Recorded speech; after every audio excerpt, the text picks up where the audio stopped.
What up, family? It's your girl Jetty for Revolution. We gotta have a little chit chat. Y'all know we be had some talks. All right, let me go. Let the Facebook people know that to come on over to YouTube.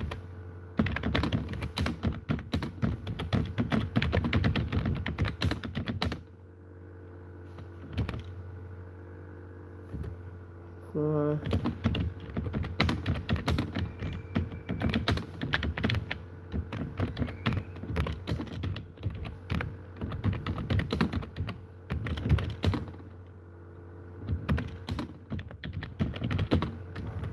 oops.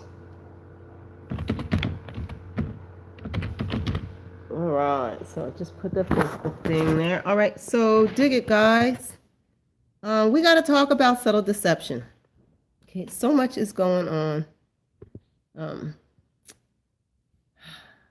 so much is going on in the world right now, and there's so many ways that we are being tricked. People are being so tricked by there's just so much. So I want to talk a little bit about the subtle deceptions that are going on that are undermining righteousness, right? So y'all forgive me, I have the sniffles, like this little cold. So we've been fighting this little sickness. It's like one of these slow sicknesses, right? It takes a whole week and like it ravages you for a week, right? So each of my kids has gotten it for a week in turn, or close to. But each one of them that gets it, like it's like a full body flu, right? It like does the headache, it does the body aches, it does the cough, it does the fever. But with each one of them that's gotten it, I've gotten one of the symptoms. So like with the first kid that got it, I got the body aches, but I didn't get all the other stuff. With the next kid that got it, so it's like from one to the next, I keep like adopting a little piece of it. So it's like my body's really fighting it, but it's only able to fight off most of it at a time. And then I'm like continuing to be re-exposed. And it's like the next thing. So right now, and I'm also super like sensitive to like molds and pollens and things like that. So I'm a little sniffly. I'm going to try to keep this not very long because I don't want to be blowing my nose in you guys' face forever, and I don't have a lot of time where I won't be blowing my nose because I'm super sniffly right now. So anyway, pray for my household. Truth be told, I do think that this sickness is a punishment for some disobedience that I participated in not too long ago, where I opened my home up to sickness by having a really funky, sick attitude about something that I should have not had a funky attitude about. So I think that listen, I don't need people to come and tell me God doesn't do this. Because yes, the Most High, He chastens us and He will let us, and not all sickness is sent as a punishment, but sometimes it is. And frankly, I do believe that that I opened up the door for this sickness to come and hang out here. And so I had to do some internal work and also work with my children about our funky attitudes that are leaving us open to disease, right? So all that to say, pray for me and my crew.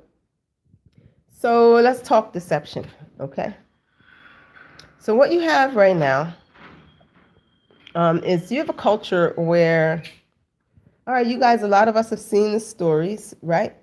A lot of us have seen the stories of where they're teaching in like second grade or whatever it is, third grade, second grade, they're teaching the 8 and 7-year-olds that boys can have periods too, right? And that's because they're teaching children that your anatomy doesn't determine your gender and that you get to decide your gender. And so, or your parents can decide your gender. So if you're born a boy, but they really wanted a girl, they can raise you as a girl and you can be a girl because that's what your parents decided. Your anatomy doesn't decide that. Or you were born a boy, or you were born a girl or whatever, and you were born a girl and you want to be a boy, then you can just be a boy because your anatomy doesn't decide who you are. You get to decide who you are, right? And so, now first of all, I'm not here to have the debate on on any of the people's right to do that, and I'm not here for that. Okay, I'm here for the people to know good and well that is the whole entire devil. Okay, so that is an extreme case of the world and its deceptions, right? But I want to talk about the more subtle deceptions and how we came to be so comfortable with them, right? Now, I remember a time when it was my personal culture growing up. If you were fat, we might call you Fat Charlie, right? If you were cross-eyed, we might call you, cross-eyed Jay, right? If you had like a deformity of your arm or something, we might call you Gimpy, right? And it's actually ancestral to do that, right? Like to name something what it is, right? Like that's the naming of a thing, is to name it according to the form that it is taking. And so then it became like where that was politically incorrect, that was mean, right? And hello, whoever's watching, hey, shoot me a little hello and feel free to comment and kick it with me as I talk about this. So it became politically incorrect, right? So like when a little kid would see a fat person, they couldn't be like, Mommy, why is she so fat? And you like smack them and tell them that what they said was rude and mean and they're not supposed to do that, right? And so then instead of being like, Mommy, they're fat, and Mommy's like, I know, some people are fat, some people are skinny, give them a hug, see how squishy they are. Oh my gosh, fat people are so nice to hug, they're so squishy, right? And then why is she in a wheelchair? Well, because when you're really fat, your knees have problems, so she probably can't hold up her fat body with her knees because her knees can't take that much weight, right? Like these kinds of real conversations became forbidden to have, right? Because you couldn't call the fat person fat. You couldn't say, the little kid couldn't say, Mommy, what's wrong with her face? And then you say, I don't know. Excuse me, miss, my daughter's wondering what's wrong with your face. Oh, I was in a fire, right? And oh, well, this is what happened. She got saved from the fire, but her skin is different now because that's what the fire did to her. Like it stopped being okay to instill that level of honesty, integrity, and open, intelligent discussion about things. And so now you have a culture where if you're fat, even if you ask me, do I look fat in this? I'm supposed to lie and say, no, you don't look fat. And if you ask me, do I look fat in this? And I say, yeah, you do look fat in it because you're fat. I'm a bad person and a mean person. And someone is going to come along and tell you, no, you're not fat. She's just being mean. You're beautiful. I didn't say you were not beautiful when I said you were fat. I said that you were fat, right? And so what we've done is we've created in this pretend way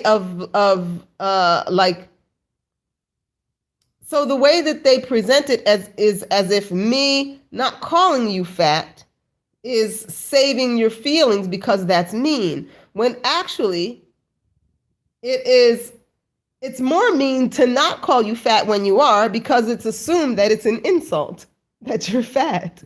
But what if it's not an insult that you're fat? You're just fat, right? And so by saying it's bad to call you fat, now they have placed a stigma on being fat that wasn't there when I could call you fat, right? But what does that have to do with subtle deception? And what am I talking about? So when you look now, the truth is far more offensive than any of these deceptions that we perpetuate, to the point now where you can have a person who, says, I think all niggers should die and be drowned in the bottom of the sea, and they shouldn't have jobs, and they shouldn't have school, and they shouldn't have this, and they shouldn't have that. And then when you say they're a racist, I'm not a racist. How could you call me a racist?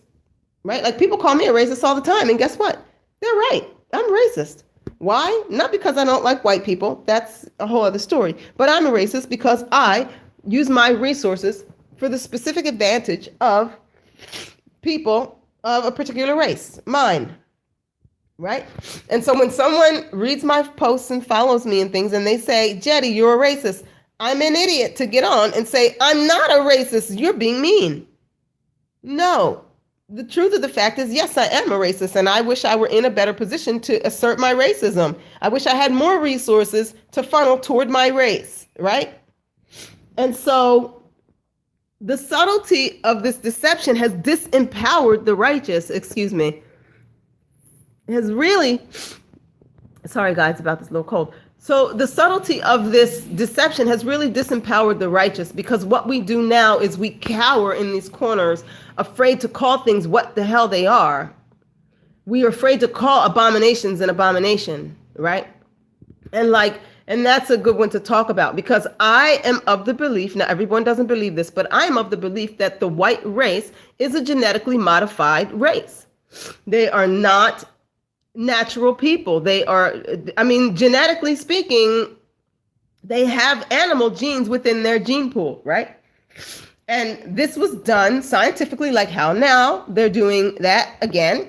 Ain't nothing new under the sun. And so the white race is a product of that from thousands of years ago. And the Most High literally says it's an abomination. It was an abomination when the fallen ones mixed with humans. It's an abomination when you mix humans with animals. Like, these are an abomination, right?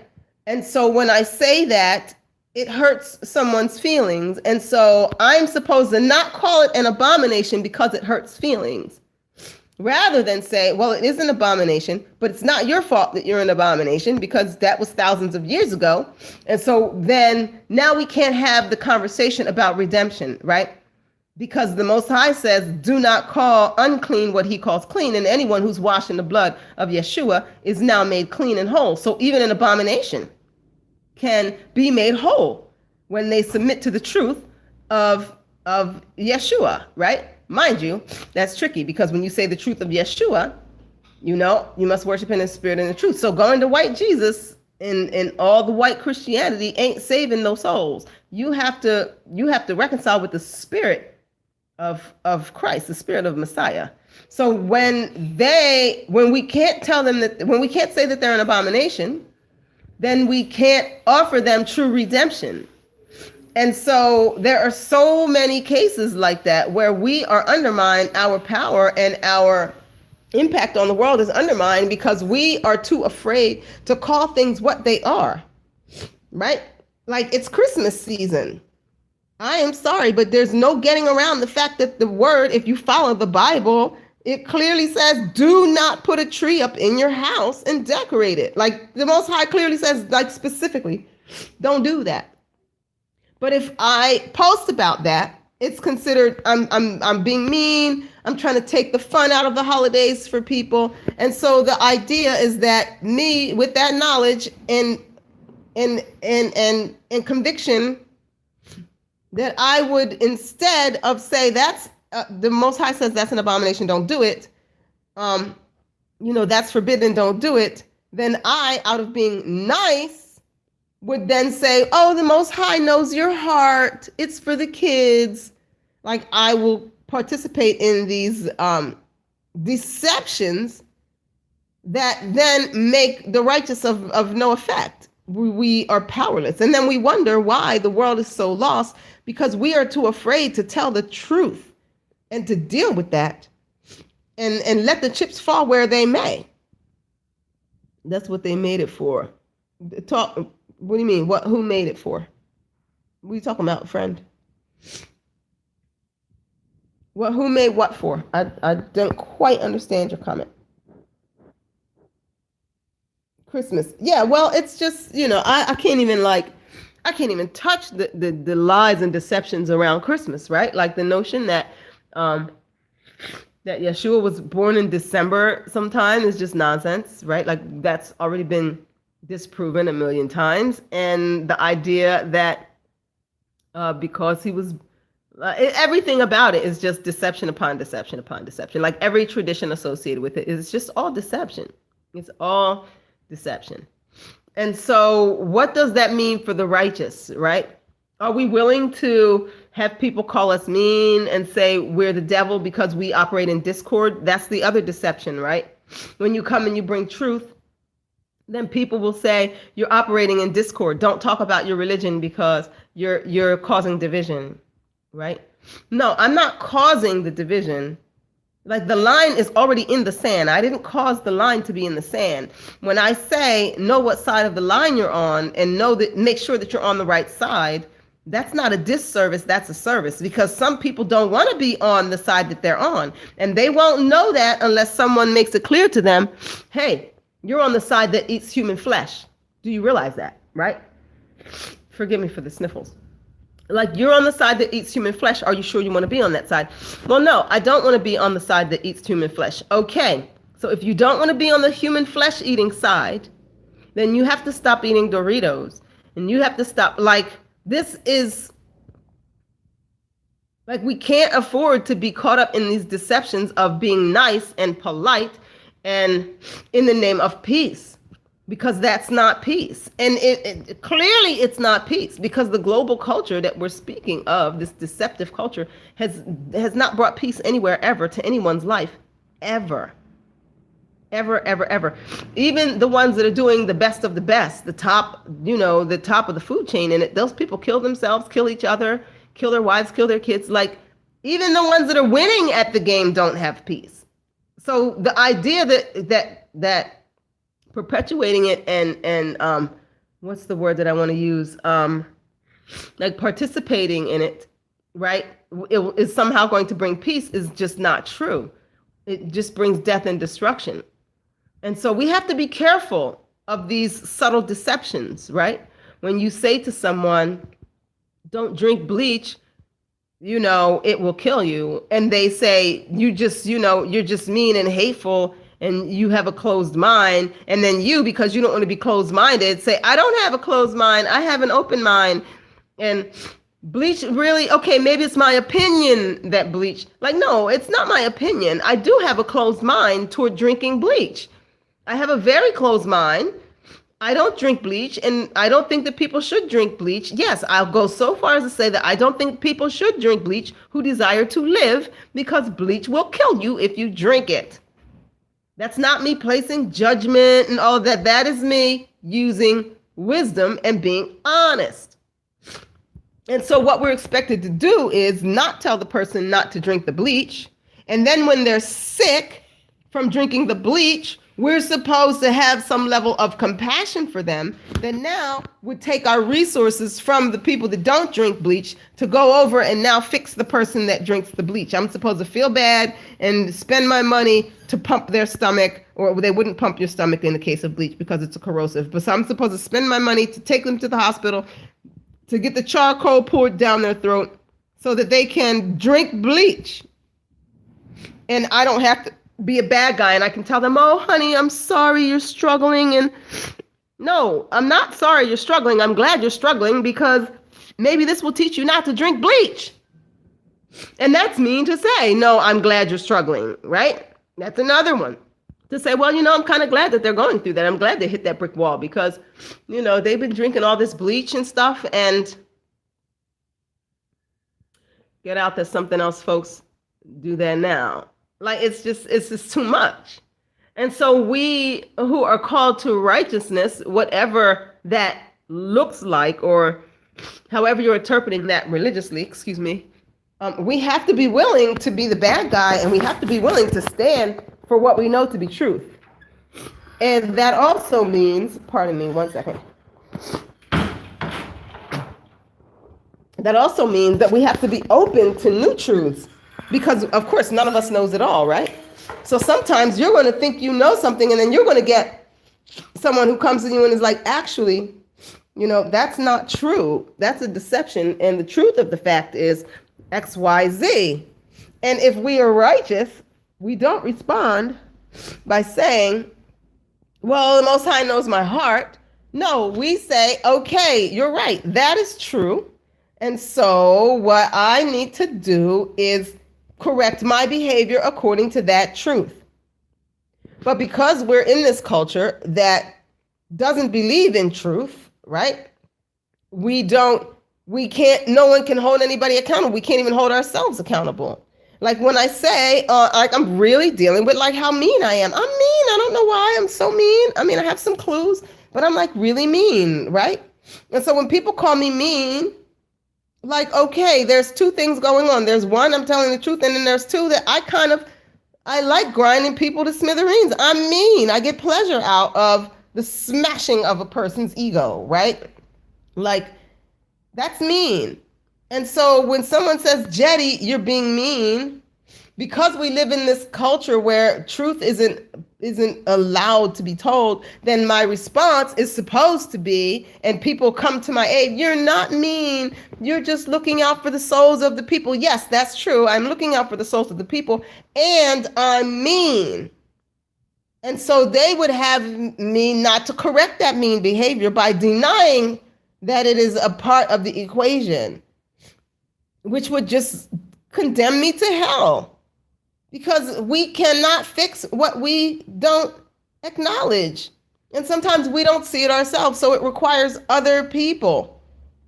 And so it's really important to always pray for a spirit of discernment, that the spirit of truth would always prevail in our lives, so that we can cut down the lies even within our own paradigms, right? But especially that we would be courageous in going forth and speaking truth. And so my phone is going to die. Oh, excuse me. And so I'm going to get off of here. Thanks for listening. May truth and wisdom and love guide you. It's your girl Jetty from Word Revolution. Thanks, Cosmic, for tuning in. And I guess that's my clue that I got to go. Peace out, family. Bless up. Team Yeshua all day long.